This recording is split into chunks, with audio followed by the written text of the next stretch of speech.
bijaklah dalam berinvestasi saham. Ketika berbicara tentang modal yang Anda miliki, berbicara tentang uang yang Anda miliki, ingat 3 hal ini. Pertama, uang yang Anda miliki itu adalah hasil kerja keras Anda. Setiap lembar saham yang Anda beli, Anda bayar dari waktu yang Anda tukar saat Anda lembur, dari ide yang kita jual kepada klien, dari malam-malam yang kita korbankan untuk bekerja. Uang itu tidak layak dihabiskan dengan sembrono. Sobat investor, jangan Anda berpikir uang Anda yang Anda top up di RDN itu hanya sebatas saldo. Karena pada kenyataannya dalam investasi saham, uang Anda itu yang nantinya akan mempengaruhi ketenangan Anda baik ketika berinvestasi, juga dalam kehidupan keseharian Anda. Dan uang itu juga yang akan menjadi ukuran apakah Anda berhasil, beruntung dalam investasi saham atau malah Anda mengalami kerugian. Nah, pada kesempatan ini saya akan membahasnya dengan topik sayangi uangmu di saham. Nah, sobat investor, menyayangi uang Anda yang di saldo RDN Anda itu merupakan suatu bagian penting karena investasi saham bukan sekedar beli dan berharap, tapi seni bagaimana Anda mencintai uang dengan cerdas. Nah, Warren Buffett dalam mempraktekkan hal ini, dia membuat aturan, yaitu aturan yang pertama dari sekian banyak aturan, jangan kehilangan uang Anda. Dan ketika dia masuk ke aturan yang kedua, jangan lupakan atau abaikan aturan pertama. Artinya, sampai masuk pada aturan yang kedua, kita tidak boleh melupakan bagian pertama, yaitu jangan sampai kehilangan uang. Ini merupakan bentuk bahwa Anda betul-betul menyayangi uang Anda. Kan uang yang Anda investasikan itu adalah uang yang Anda miliki, yang bukan datang begitu saja. Tetes keringat, waktu yang tak terganti, pengorbanan yang sering tak terlihat. Maka saat memutuskan untuk menaruh uang di pasar saham, buat investor itu bukan hanya berbicara tentang keputusan keuangan, tapi juga berbicara tentang keputusan emosional dan rasional. Maka menyayangi uang bukan berarti menyimpannya rapat-rapat, melainkan memperlakukannya dengan bijak dan bertanggung jawab. Maka dalam hal ini ada beberapa bagian yang ingin saya bahas berkaitan dengan bagaimana Anda menyayangi uang Anda. Nah, yang pertama, jangan beli tanpa analisa. Nah, kalau membahas topik ini seringkali bagi sebagian orang tuh terasa terlalu membosankan. Lah, sekarang kan sudah banyak rekomendasi. Lah, sekarang kan sudah banyak berita-berita yang bisa dijadikan acuan dalam membeli saham. Jadi untuk menganalisa terlalu dalam ya sudahlah. Padahal bukan seperti itu ya. Yang benar bahwa sebenarnya membeli saham tanpa analisa itu ibaratkan Anda sedang melompat ke laut tanpa tahu seberapa dalamnya. Nah, mungkin Anda selamat, tapi lebih besar kemungkinan Anda itu bisa tenggelam. Nah, apalagi untuk Anda pemula, ya tentu kan ibaratnya dalam ketika diibaratkan di laut, mungkin Anda belum pintar berenang, nah itu kan resikonya sangat besar. Nah, ini yang harus Anda perhatikan. Penting sekali untuk jangan sampai Anda membeli saham tanpa melakukan analisa. Nah, contoh di mana ketika ada seorang melihat saham, ya anggap saja itu perusahaan ya ABCD lah seperti itu, yang harga saham tersebut naik 20%, misalnya dalam 1 atau 2 hari. Nah, karena takut ketinggalan atau yang sering kita dengar dengan istilah FOMO, kemudian langsung membeli tanpa tahu apa yang menyebabkan kenaikan itu. Maka ya bisa jadi nggak tunggu lama, bisa besok hari atau mungkin seminggu kemudian saham itu anjlok karena ternyata kenaikannya hanya karena euforia sesaat akibat rumor akuisisi yang tidak jadi terrealisasi. Dan itu kan banyak terjadi, bahkan ada beli hari ini besok ternyata disuspend, beli hari ini besok. Saya juga pernah mengalaminya ya, ketika melihat pergerakan harga sahamnya turun, saya suka untuk beli harga saham turun ya, ketika membeli dan akhirnya loh, kenapa terus turun? Baru mulai baca. Ketika baca, wah ternyata perusahaannya lagi bermasalah. Nah, ini kan salah satu contoh yang tidak boleh kita alami dalam investasi kita. Maka ini perlu dihindari. Nah, cara menghindarinya yaitu kita harus selalu membeli saham dengan melakukan analisa. Jangan beli tanpa analisa. Sebab saham bukan sekedar kode, yang dibaliknya sebenarnya ada perusahaan yang nyata. Maka analisa fundamental tentu itu akan membantu Anda menilai kesehatan bisnisnya, seperti ketika Anda membaca laporan keuangan, memahami strategi perusahaan, dan melihat prospek industrinya. Nah, sementara analisa-analisa ini tentunya akan membuat Anda menambah rasa menyayangi uang, yang ini berarti tidak membiarkan modal Anda, uang Anda itu jatuh di lubang yang sebenarnya bisa Anda hindari. Nah, ini pentingnya untuk Anda mengatakan tidak membeli saham tanpa melakukan analisa. Dan yang kedua, jangan malas belajar. Apalagi kalau ini seringkali zaman sekarang terlalu banyak belajar, repot, menghabiskan waktu dan lain sebagainya. Nah, ini sobat investor, padahal investasi saham itu adalah dunia yang dinamis, artinya ini bisa berubah-berubah seiring waktu. Apa yang bagus hari ini belum tentu bagus hari esok. Apa yang tidak bagus hari ini justru bisa menjadi bagus hari esok. Maka yang penting di sini adalah selalu mau belajar dan terus belajar, karena ilmu yang cukup hari ini sebenarnya itu bisa menjadi usang ketika pada hari esok. Belajar adalah bentuk cinta paling nyata terhadap modal yang Anda miliki. Jangan Anda bilang, saya kan berusaha memanajemen risiko. Tapi kalau Anda tidak belajar, itu saja Anda sedang membiarkan uang Anda tergerus. Nah, maka penting sekali di sini untuk belajar. Nah, contohnya begini, sobat investor. Bayangkan jika Anda seorang investor pemula yang hanya tahu istilah, ya sering kita dengar, cuan, dan juga istilah nyangkut. Tapi tidak tahu apa itu price to earning ratio atau apa itu dividend yield. Nah, kan banyak orang terjebak di sini. Dengar, kalau beli saham maka Anda harus beli saham price earning ratio yang rendah. Oke, memang rendah itu bisa jadi acuan, tapi analisa lagi, belajar lagi. Kenapa dia rendah? Jangan-jangan dia rendah karena memang secara penurunan harga sahamnya juga memang terus berlangsung, dan secara laba bersihnya memang itu terus mengalami penurunan.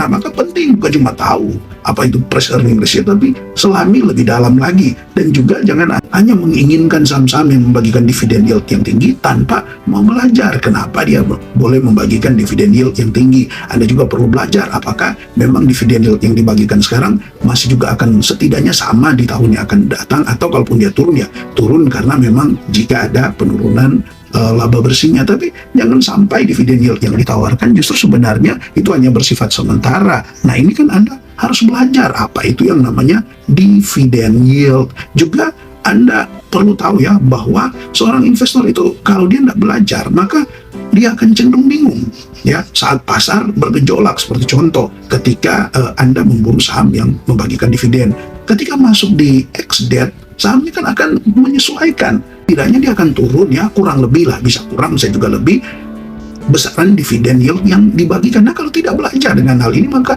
Anda itu akan bisa justru malah bingung ya dengan situasi seperti itu. Belum lagi ketika ada terjadi gejolak, krisis yang ada, Anda justru malah bingung. Sedangkan bagi yang paham, ketika ada krisis, mereka akan menunggu waktu yang tepat untuk kemudian malah masuk, karena di krisis itulah kesempatan untuk membeli saham yang lagi terdiskon. Nah, untuk yang tidak mau belajar, tentu dia akan menjadi investor yang mudah panik saat harga turun, dan sebaliknya justru terlalu percaya diri ketika harga naik. Padahal ketika harga naik sudah tinggi, itu sudah pucuk. Dan di situ yang akan bisa membuat Anda justru nyangkut.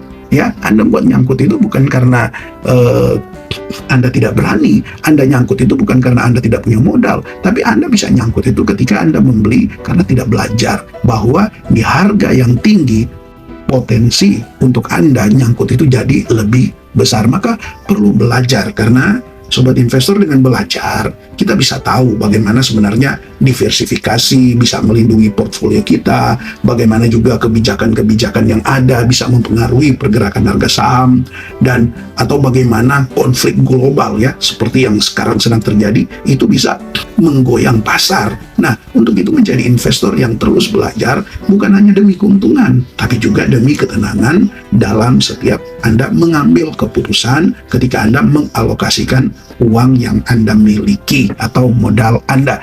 Nah, yang ketiga, jangan ikut kata orang ya.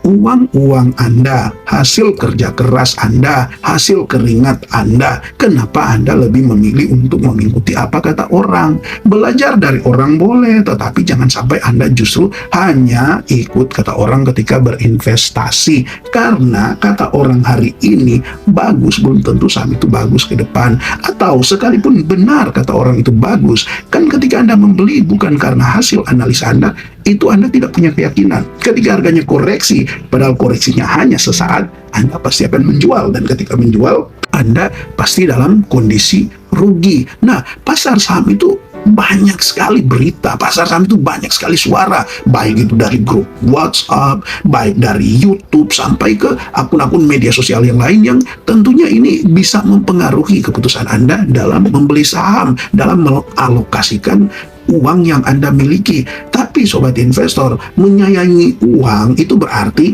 Anda tidak menyerahkannya pada suara yang banyak atau mayoritas, tetapi justru pada logika dan analisa yang secara mandiri Anda lakukan. Karena hitung-hitungannya, walaupun memang ini susah dimengerti untuk investor pemula, tapi Anda harus belajar untuk mengerti hitung-hitungannya. Kalaupun Anda rugi hasil akibat dari analisa Anda sendiri, itu akan menjadi pembelajaran yang berarti. Anggaplah itu uang sekolah. Makanya kan dalam bagian lain saya jelaskan bahwa investasi saham, apalagi masih pemula, jangan dulu dengan modal yang besar, modal kecil dulu dan jadikan itu pembelajaran. Kalau rugi, Anda bisa menanggung risikonya, dan kalau untung Anda bisa, wah ternyata saya sudah bisa untuk meningkatkan alokasi dana dalam investasi saham. Nah, itu penting sobat investor. Kan seperti ini, ada teman yang berkata, oh saham ini pasti terbang, ya sudah direkomendasikan banyak influencer, dan itu banyak terjadi sekarang ini.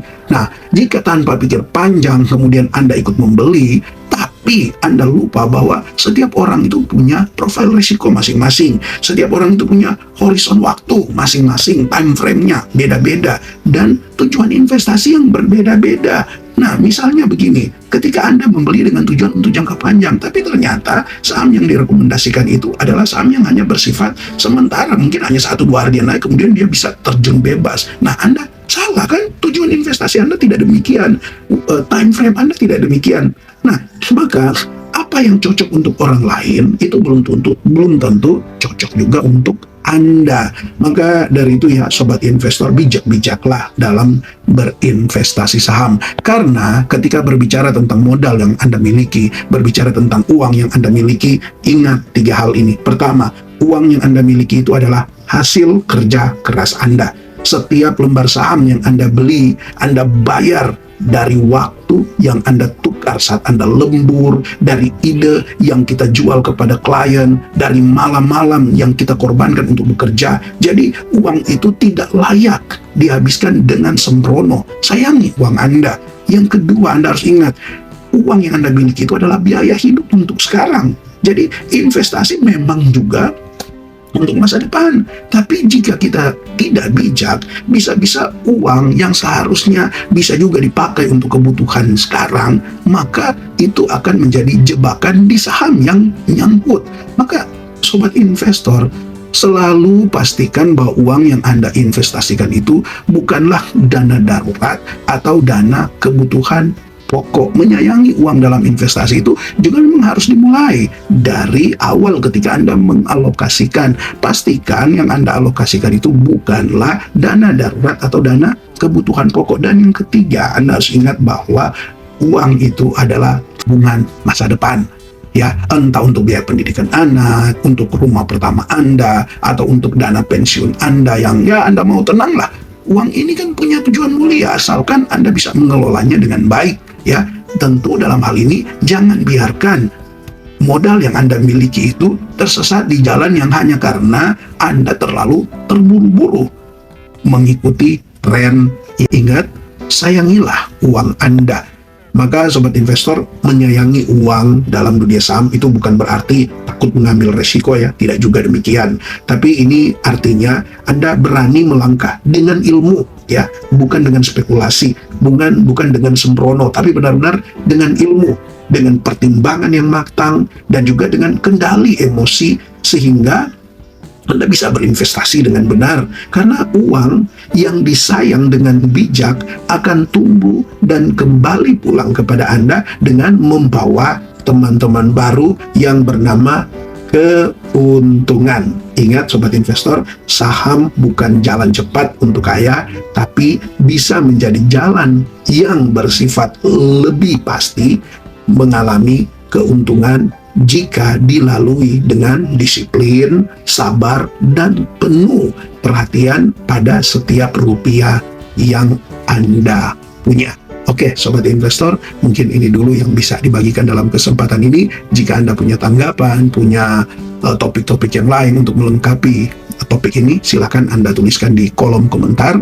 Dan terima kasih untuk Anda yang terus mensupport channel ini dengan like, komen, bahkan share channel ini kepada teman-teman Anda. Terima kasih, dan terima kasih juga untuk Anda yang selalu memberikan super thanks juga berlangganan.